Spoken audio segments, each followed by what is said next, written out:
सभी का मंगल हो। नमस्कार। विवाहित स्त्रियों के लिए इस कड़ी में तीसरा पार्ट है, जो मेरे पुराने लेख हैं उन्हीं को बोल रहा हूँ। ध्यान से सुनिएगा, जिसके साथ प्रॉब्लम है वो इस बात को समझेंगे, ठीक है ना। अब यहाँ पे क्या होता है, कई परिवारों में ऐसा देखा गया, बेटियां जो होती हैं कुंवारेपन में या विवाह पश्चात भी अपने पियर, अब यहाँ पियर का रहा, पियर के नाक में दम किए रखती हैं। मतलब वो पियर में भी इतना दबाव बना के चलती हैं कि शादी हो जाए तो भी पियर का पीछा नहीं छोड़ती।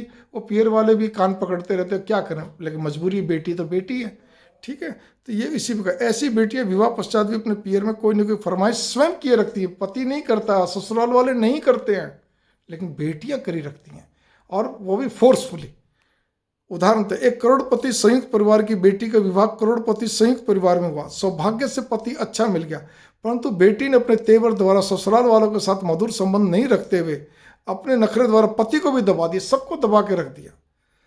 अब बेटी जो कि क्रोध, अहंकार, लोभ की पुतली है, मतलब उसके तो सारे इस तरह लोभ, अहंकार, एकदम क्रोध, जिद्दी बेटी, और वर्ष में 3-4 बार तो फ्लाइट से अपने पियर चली जाती है, बस टिकट कराई चली गई, पैसा है उसका, सारी चीज़ें, ठीक है ना। पति द्वारा किसी कार्य वस्तु के लिए मना करने पर उसने कोई डिमांड रखी, नहीं भैया कोई देरी हो रही है, तो अपने पियर वालों पर दबाव बना के पूरा करवा लेती है।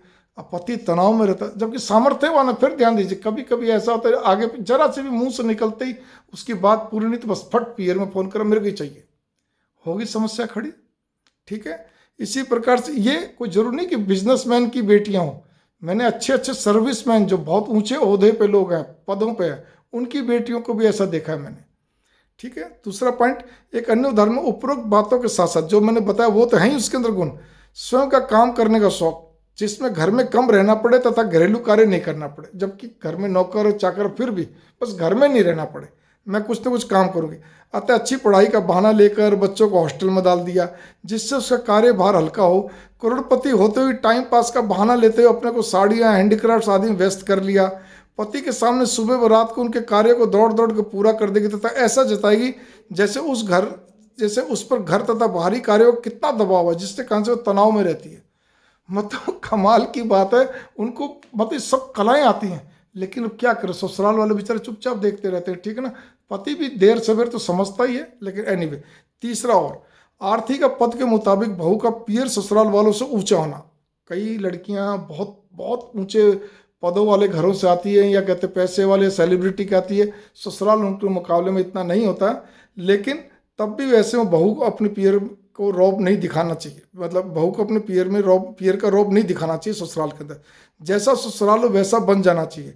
इसी तरह यदि बहू का पियर ससुराल वालों से नीचा, तब किसी प्रकार के कटाक्ष को शिव जी की तरह जहर का प्याला समझकर पी जाना चाहिए। यदि पियर व ससुराल में बराबरी में हो, तब बहू को तुनक मिजाजी नहीं होना चाहिए, वरना ससुराल में तालमेल नहीं बैठ पाएगा।